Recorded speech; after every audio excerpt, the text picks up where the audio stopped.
UP तक, UP का number 1 YouTube channel.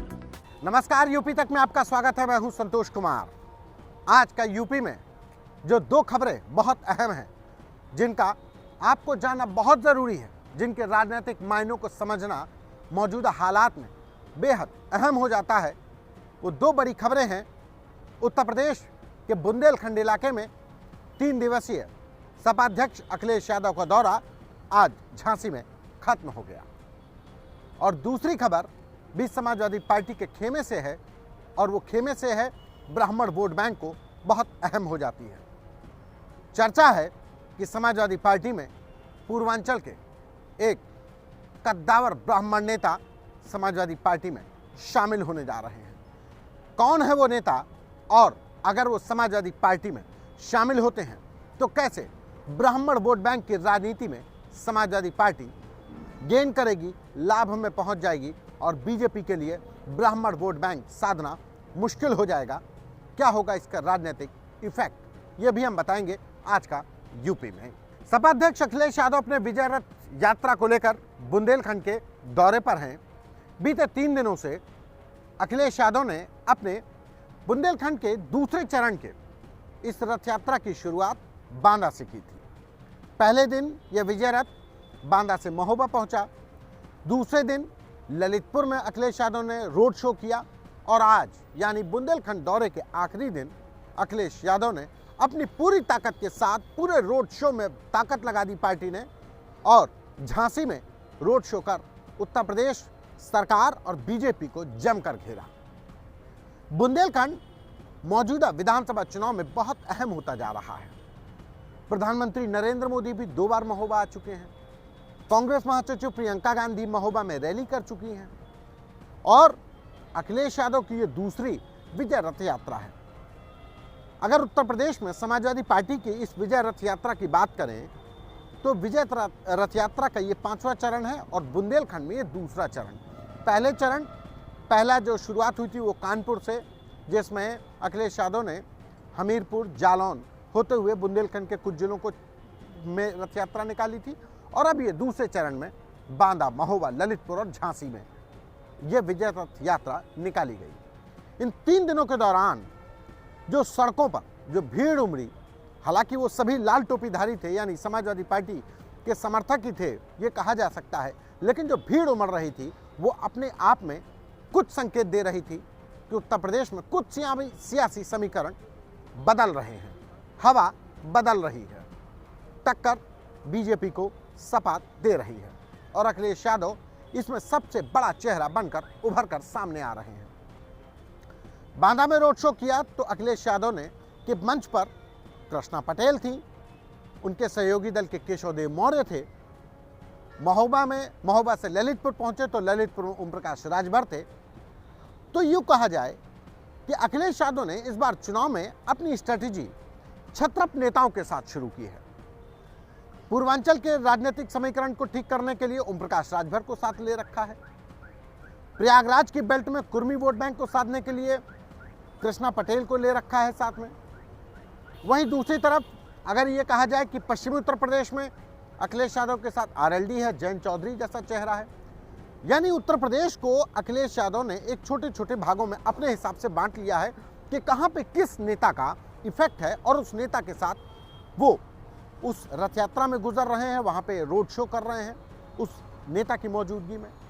तो इस लिहाज से बुंदेलखंड की 19 विधानसभा जो होती हैं, जहाँ पर 2017 में समाजवादी पार्टी का खाता तक नहीं खुला था, इस बार कुछ हालात बदलते नजर आ रहे हैं। उत्तर प्रदेश की सियासत में जातियों का गणित अगर किसी पार्टी ने समझ लिया तो कहते हैं कि उसने चुनाव का गणित भी समझ लिया और चुनाव भी जीत लिया।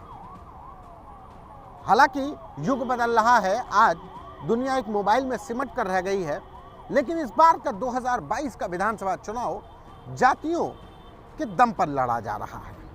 और ये हम नहीं कह रहे हैं, ये राजनीतिक जो दल हैं, जो मौजूदा परिस्थितियों में जो उनके सम्मेलन हो रहे हैं, वो कहते हैं। बीजेपी का पिछड़ा वर्ग सम्मेलन हुआ, बसपा ने ब्राह्मण समाज का सम्मेलन किया, तो अखिलेश यादव ने छत्रप नेताओं को जातिगत समीकरण के ओम प्रकाश राजभर, केशवदेव मौर्य, कृष्णा पटेल, इन तमाम नेताओं को अपने साथ जोड़ा। यानी जातिगत वोट बैंक की राजनीति उत्तर प्रदेश में अभी भी हावी है और इसी जातिगत वोट बैंक में ब्राह्मण वोट बैंक बहुत अहम हो जाता है। ब्राह्मण मौजूदा 2022 के विधानसभा चुनाव में कहां जा रहा है, यह हर कोई जानना चाहता है। लेकिन अब कुछ परिस्थितियां जैसे जैसे विधानसभा चुनाव की सामने आती जा रही हैं, तो ब्राह्मण वोट बैंक को साधने के लिए दावे चाहे जो कोई पार्टियां अलग अलग करें, लेकिन समाजवादी पार्टी के खेमे से एक बड़ी खबर निकलकर सामने आ रही है। चर्चा है कि पूर्वांचल में ब्राह्मणों के सबसे बड़े चेहरे के तौर पर जो परिवार है, वो परिवार समाजवादी पार्टी को ज्वाइन कर सकता है। वो परिवार समाजवादी पार्टी को ज्वाइन करता है या नहीं, ये तो वक्त तय करेगा। लेकिन कयास अगर लगाए जा रहे हैं कि ये अगर परिवार समाजवादी पार्टी को ज्वाइन करता है तो उत्तर प्रदेश में राजनीतिक समीकरण क्या होंगे। ब्राह्मण वोट बैंक इस बार अधर में लटका हुआ है। बीजेपी को लेकर के चर्चा है कि ब्राह्मण ज्यादा नाराज है। वजह, जो बीजेपी कभी ब्राह्मणों के सबसे चहेता घर होती थी, इस बार 2017 के बाद से ब्राह्मणों को लगा कि उनका वहां पर सम्मान नहीं हुआ। और सम्मान न होने की वजह भी थी कि जो ब्राह्मण चेहरे थे उनको पीछे किया गया। लक्ष्मीकांत वाजपेयी, जिनके अगुवाई में बीजेपी ने, जिनके प्रदेश अध्यक्ष रहते हुए चुनाव लड़ा, एक अप्रत्याशित जीत हासिल की, जो वनवास चल रहा था राजनीतिक वो खत्म हुआ। वो लक्ष्मीकांत वाजपेयी चुनाव जीतने के बाद हाशिए पर चले गए। हालांकि बीजेपी के खेमे से तमाम बार दिनेश शर्मा, ब्रजेश पाठक, ऐसे तमाम, नीलकंठ तिवारी, इन नेताओं के भी नाम बताए गए। डॉक्टर श्रीकांत शर्मा नाम बताए गए ब्राह्मण चेहरे के तौर पर कि नहीं, बीजेपी में भी ब्राह्मणों का सम्मान है और बराबर से उनकी हिस्सेदारी है। लेकिन नाम चाहे जितने गिनाए गए हों, ब्राह्मण की जो नाराजगी है वो बीजेपी दूर नहीं कर पाई, इसमें कहीं कोई दो राय नहीं है। ब्राह्मण अधर में लटका था। लेकिन इसी बीच में समाजवादी पार्टी के खेमे से खबर आई कि गोरखपुर में हरिशंकर तिवारी, एक वो शख्स जिसके नाम की धमक जराइम की दुनिया से राजनीति के तमाम खेमों में रही है, वो हरिशंकर तिवारी अगर समाजवादी पार्टी में ज्वाइन कर लेते हैं। हालांकि हरिशंकर तिवारी इस समय राजनीतिक तौर पर सक्रिय नहीं है, बहुत बुजुर्ग हो चुके हैं, करीब 85 वर्ष की उनकी उम्र हो चुकी है। उनके बेटे विनय शंकर तिवारी चिल्लूपार से बीएसपी के विधायक हैं। चर्चा है कि विनय शंकर तिवारी सपा में जा सकते हैं, जा रहे हैं। कुछ जो समाजवादी पार्टी के जो नेता हैं उनसे उनकी बातचीत चल रही है। अगर ऐसा होता है तो क्या इफेक्ट होगा? दरअसल हरिशंकर तिवारी उत्तर प्रदेश की राजनीति के एक ऐसे सूरमा कहे जाते हैं जिनका घर गोरखपुर, उनका हाता कहा जाता है। उस हाथे से निकला हुआ फरमान चाहे अपराधियों और चाहे नेता, उनके लिए एक अहमियत रखता है। उस फरमान को एक ज़माने में कोई टाल नहीं पाता था। यह हरिशंकर तिवारी का वजूद है। वो लगातार विधायक रहे, कैबिनेट मंत्री रहे। अब उनके घर में कहा जाए कि उनके बड़े बेटे पूर्व सांसद हैं, मंत्री रहे। उनके जो वर्तमान में बेटे हैं विनय शंकर तिवारी, वो चिल्लूपार से विधायक हैं। अगर हरिशंकर तिवारी का पूरा कुनबा समाजवादी पार्टी में जाता है तो उसका इफेक्ट क्या होगा?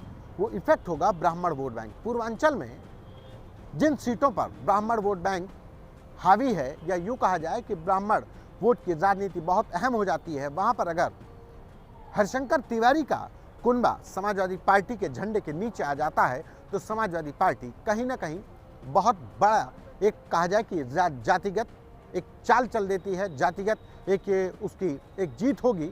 ब्राह्मणों की नाराज़गी के बीच में समाजवादी पार्टी की तरफ से एक ऐसे चेहरे को पेश करना जो हमेशा ब्राह्मणों के लिए सम्मानित रहा है। बहरहाल आज का यूपी में बस इतना ही। दीजिए मुझे इजाज़त। नमस्कार।